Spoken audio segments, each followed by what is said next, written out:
Billy Lane here, just fresh back from Daytona Beach Bike Week with my 1995 Harley-Davidson Bad Boy. I want to thank all of you guys for watching. If you like what you're seeing, please subscribe, like, comment. You know, as you probably know, I've been trying to really comment back to you and reply to your comments.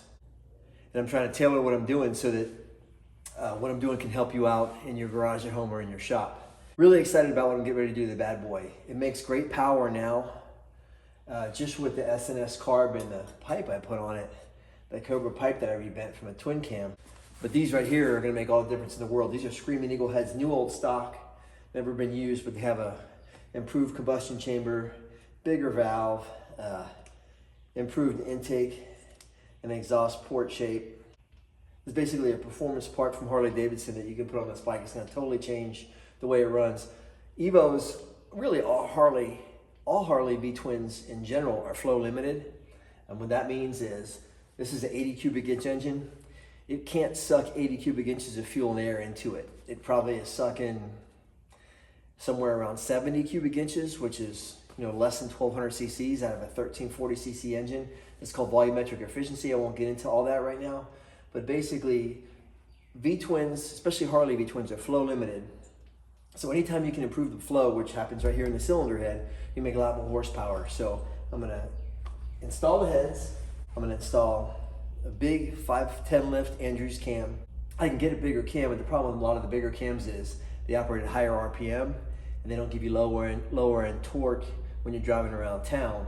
So I kind of want the happy medium. So I'm not going with a super high lift cam or huge duration. You can put a over 600 thousandths of an inch lift cam in it, and a lot of duration. You get a lot more horsepower out of it, but it doesn't make it fun to ride around town in traffic, especially when you're lugging in second and third gear. So I'm trying to get the best of everything. So I've got the cam, I've got the heads, and I've got some pistons, which I'll show you. They're going to put in this engine. It's going to really make it make horsepower. I'm going to add a 6-speed gearbox set to it. It's really going to make it run. I love riding it, but with the extra power, it's going to be a lot more fun to ride. Especially when I get riding in Nashville on I-65. I try to stay off the interstate as much as possible and stay on 2-lane highways. When you go on the interstate, everybody's going 90, 95 miles an hour, and you want to switch lanes or pass without having a downshift. That extra horsepower is really going to come in handy. These are going to help me get it. I do want to show you something. I had this bike tuned so well. Show you these spark plugs. I don't know if you can see the color on them, but they look kind of like coffee with cream, a little brown, tannish brown color. They're really burning perfectly, you know, especially I ride on the highway, I ride in traffic, and I had the bike tuned so well. So this is something I'm gonna be going for once I do all the performance. I'm gonna have to jet the carburetor up quite a bit, and I'll get it tuned so that the plugs burn just like this. You don't want it too lean, you don't want it too rich. Too rich fouls plugs, too lean is really bad for your engine, makes it run hot and makes it lose power.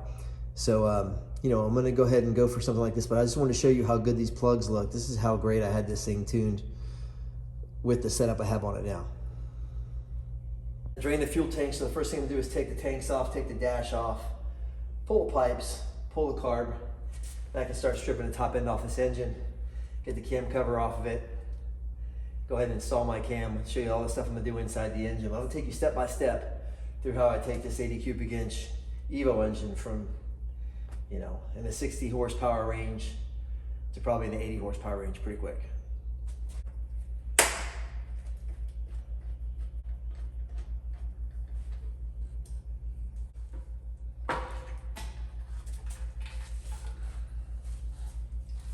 Now with the tanks off, I can start stripping the exhaust carb off this engine, strip the engine down, and start showing you what I'm gonna do inside to make it make power.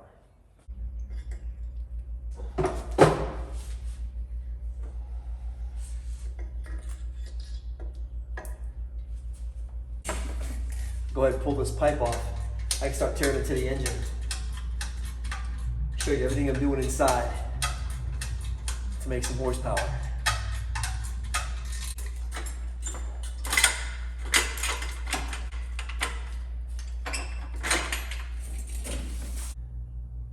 So now I got full access to the engine. The first thing I'm gonna do is pull the rocker covers off. It'll relieve all the pressure on the push rods that are putting pressure on the cam. Then I'll pull the cam cover off, get all those parts out of there, show you what I have to do to increase performance. There's a few things you gotta do. You can't just change the cam, you gotta do a few other things. I'll go over those step by step with you, but We're ready to start tearing into this. There's what the Evo engine looks like with the front rocker box off. Here's the rear. I didn't get the D-ring off. These D-rings are kind of hard to get out. Anybody who works on Softails enough knows it's pretty tight fit in here. I usually loosen the bottom part of the rocker box also and get everything out. You can wheel it out, but you can see the edge of this one's kind of chipped up from somebody trying to fight in and out of there before.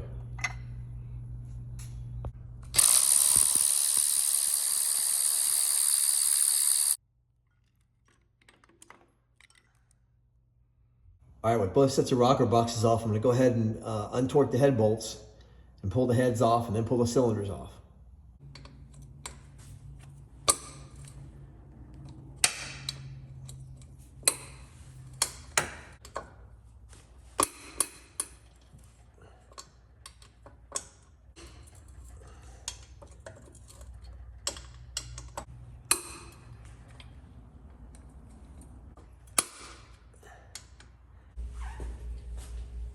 This takes a little bump and the heads come off.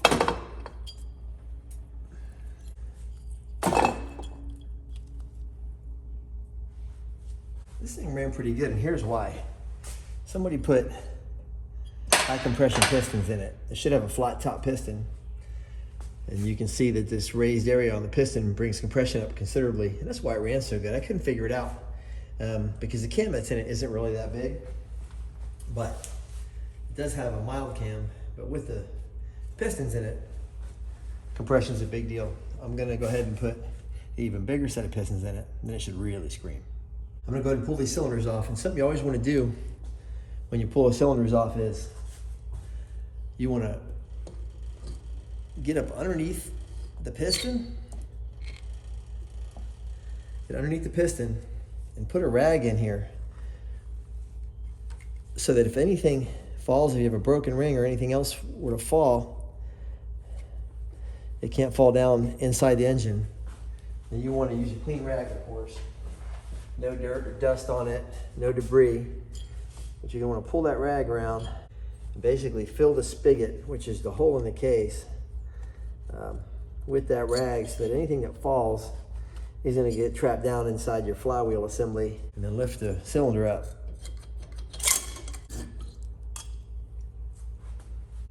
You also want to protect the piston against the studs. Some people use a piece of fuel hose over the stud. I'm just going to wrap it with a rag for now.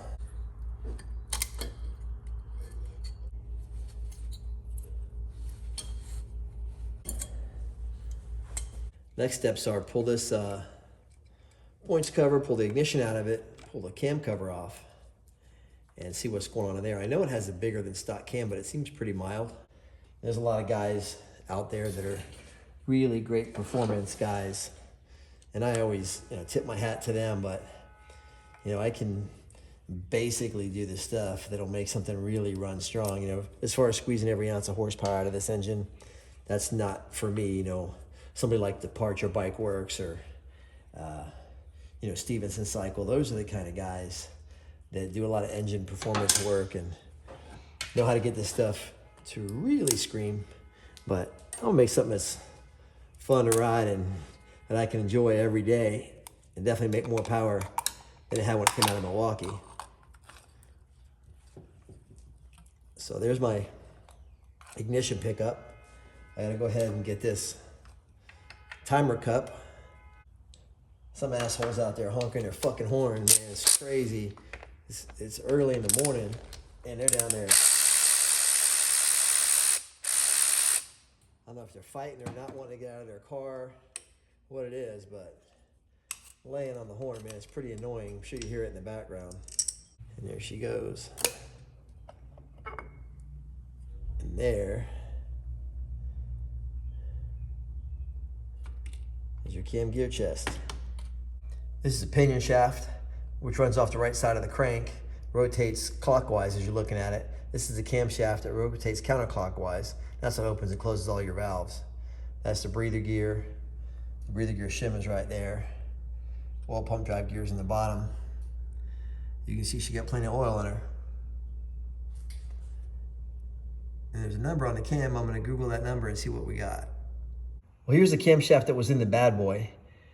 Had an EV46 Andrews camshaft in it, which has 495 thousandths of an inch intake lift. I'm putting EV51 in it, which is 0.510 lift, so it's got considerably more lift and a little bit more duration. Not too much, like I mentioned earlier, because I don't want to lose all my low RPM power. So I'm going a little bit higher in lift, a little bit more duration. Set of Harley roller tappets, which rolls on the cam and is what pushes the push rods and the valves open. Usually good for about 40,000 miles. Well, these have been changed to gems already, so somebody's done that work for me. And when you change the cam, you usually want to go ahead and change the cam bearing, which is in the back there.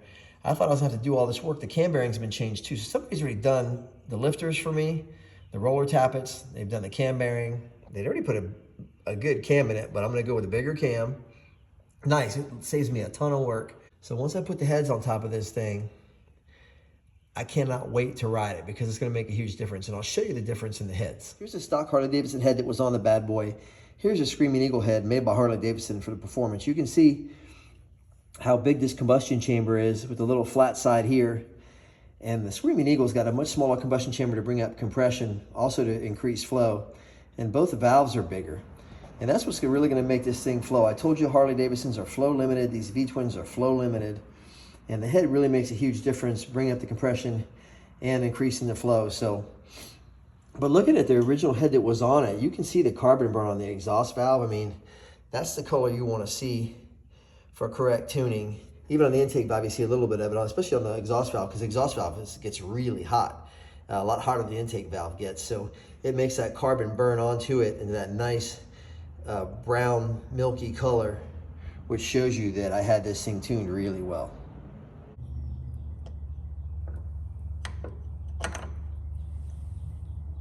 I like the old Andrews cam that I pulled out of the engine before I put the new Andrews cam in. They both measure exactly the same length.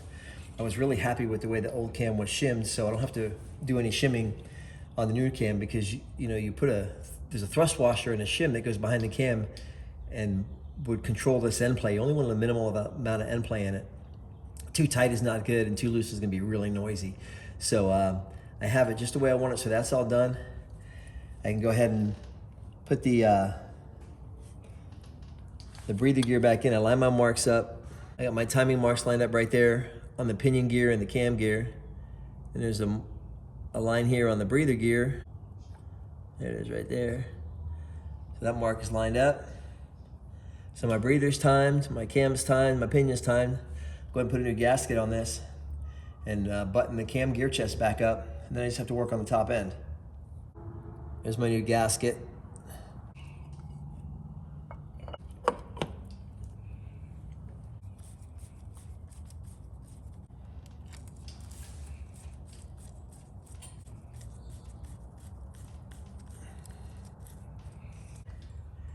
I always put a screw in the end of the cam and do a little check to make sure that there's free play in it after you torque down the cam cover, because that cam cover gasket is going to compress a little bit when you torque it down. I was going to make sure that cam's riding free in there. It is. I'm use some brake cleaner. Go ahead and clean out the oil out of this ignition pickup cavity, just because you want it good and clean and dry in there.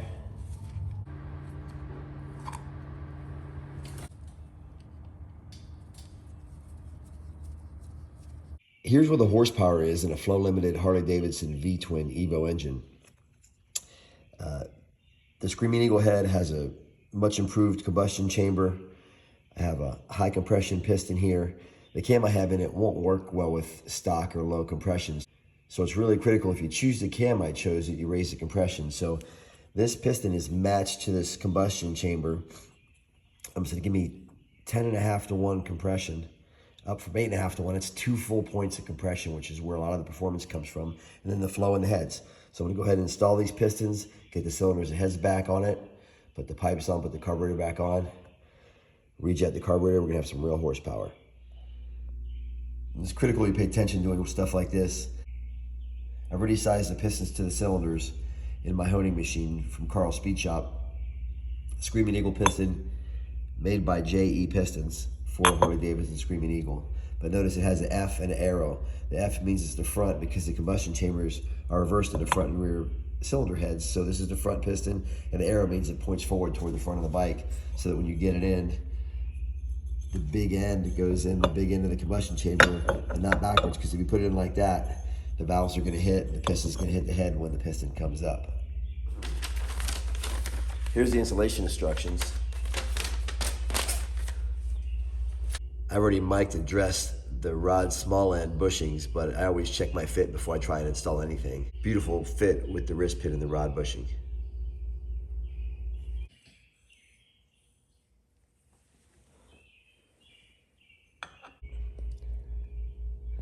There they are, folks.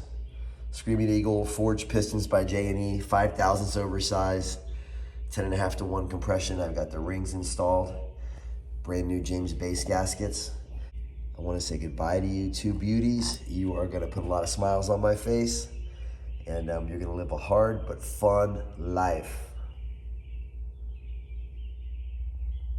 I always clean my gasket surfaces before I put everything together.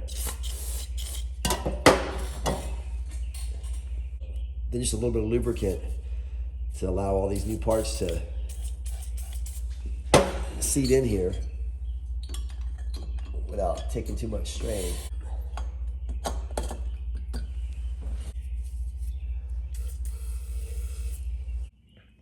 So with the bottom end all done, I've got both cylinders on with the new Screaming Eagle pistons in there. Everything's cleaned, everything's lubricated, ready for the heads to go on. Ready to put the Screaming Eagle heads on. I had bought a set of used Screaming Eagle heads in really good condition, but they were silver. I was gonna have to paint them black and then, sand the fins off. And I was talking to the guys at Departure Bike Works in Richmond, Andrew and Brian, and they had a set of new old stock, black Screaming Eagle heads. So I just went ahead and bought them. The price was right. They hooked me up with a good deal on them, but go ahead and put these things on, and I'm real excited about the power I'm gonna get out of this thing. I mean, I like speed. I don't street race or anything like that, but it's nice that when you're trying to, people don't respect bikes when you're in traffic. So when you're trying to merge, for example, they'll go pull up, speed up to cut you off, and it's nice to have the power just to squeeze your way in there, passing a truck on the highway. It's just really nice to have the horsepower. This is where I'm getting it.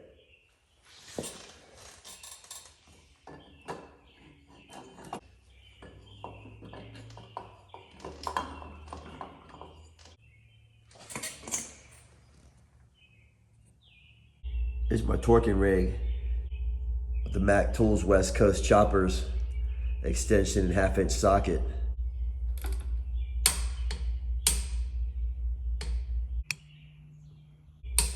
That click is my final 42 foot-pound torque value.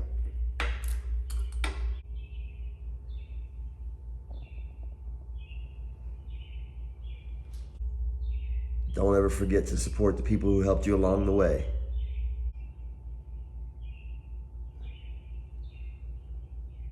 I go ahead and lubricate those valve stems and guides real quick up top here, because that way when I start it up, I know there's already oil on the surfaces of those. Then as soon as the oil pump starts pumping, it'll send its own oil from the tank, but I always want to make sure everything's slick before I fire it up. Go and drop those push rods in. The push rods ride in the tappet. The cam opens the tappets and pushes the push rods, and they push the rockers, which open the valves. I got the rocker boxes on top of the heads now. I'm gonna go ahead and adjust the push rods and get the valves set. I'll put the caps on there. I can finish putting this bike together. You have to get the push rod in the tappet so you have 0 lash. Then you're gonna expand it 3 full turns.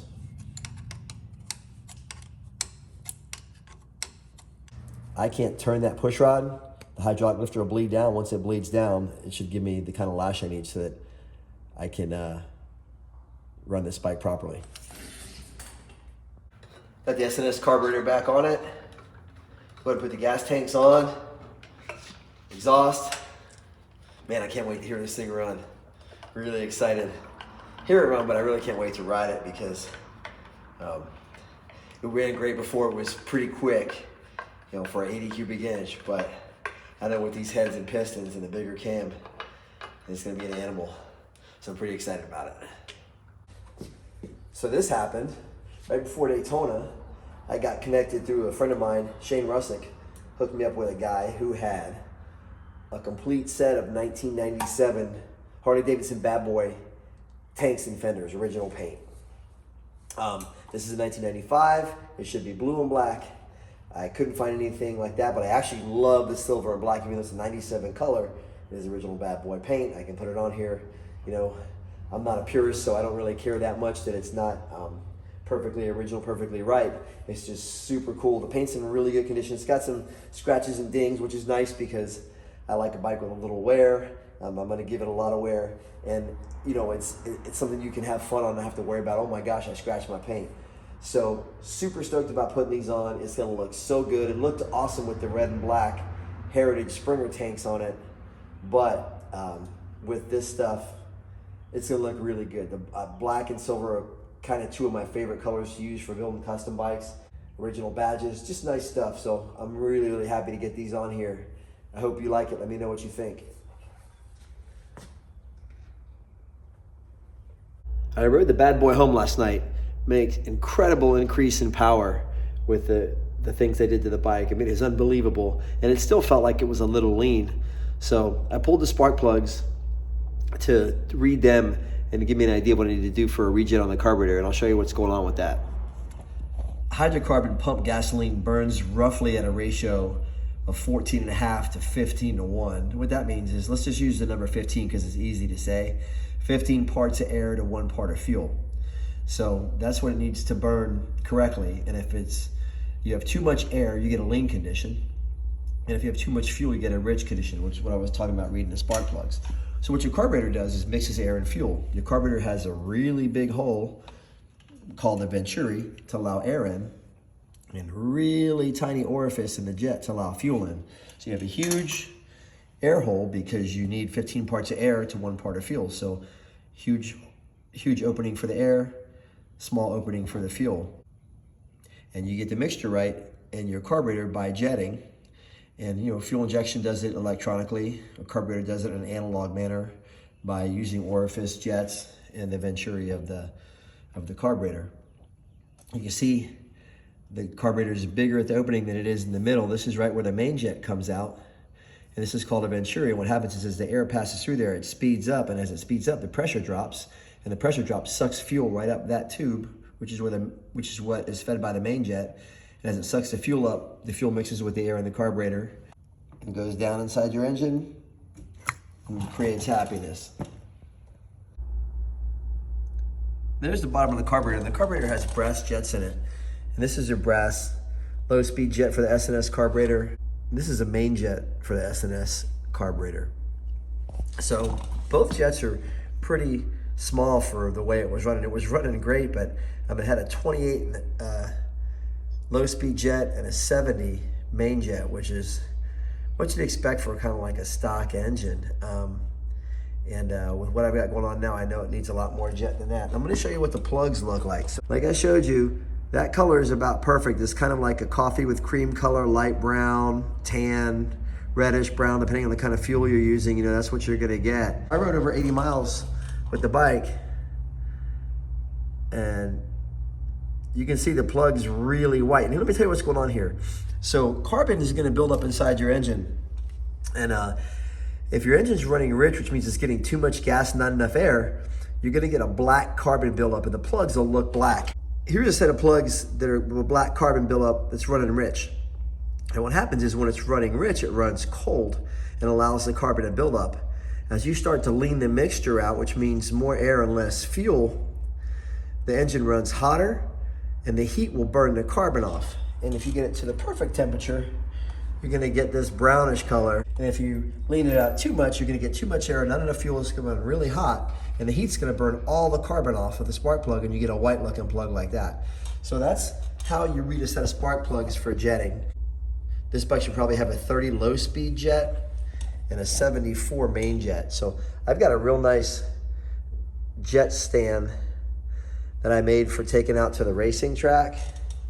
Here it's got all the jets. You can see everything's labeled the sizes. There's the low speed jets, 265, 28, 285, 295, 30, 30, and so on. And here's my main jets that you typically gonna use. You know, there's bigger jets of course, but I don't do huge racing engines, so I seldom need a 76 or 78 main jet and seldom need a 33 intermediate jet. Like on a shovel head or a pan head, sometimes you need a bigger intermediate jet. But with the Cam in this bike, you're not going to need a huge low-speed jet, but you do need a bigger main jet. And there's a lot more to jetting. I'm not going to confuse you with all the technical aspects of that, but I'm going to go ahead and put a 30 and a 74, and it should really wake this bike up. I mean, it already made a huge difference, but running lean, it can't perform like it should. So I'm going to go ahead and put bigger jets in it, ride it, and I'll read the plugs again.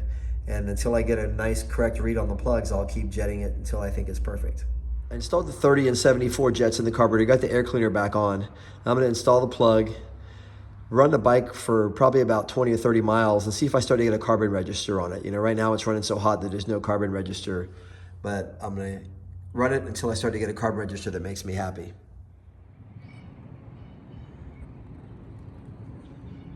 I did the right thing and put the Indian Larry pushrod cover collars on there. Bobby up in Brooklyn sent me a set of 2 bronze ones and 2 nickel ones. Larry's always riding with me.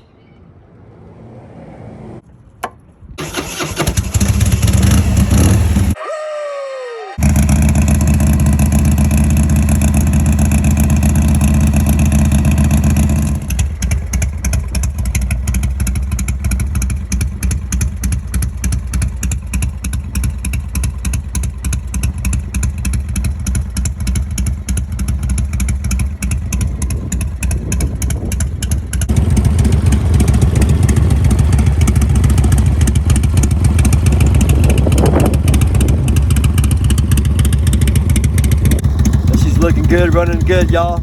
A beautiful day out here. One of the nicest days we've had this spring. I mean, it was 38 degrees when I rode to work this morning, but really beautiful afternoon. It's in the 50s right now, and couldn't ask for a better day to ride. Nice open roads out here in Central Tennessee. Harley-Davidson bad boy looking pretty sweet out here at Thompson Station.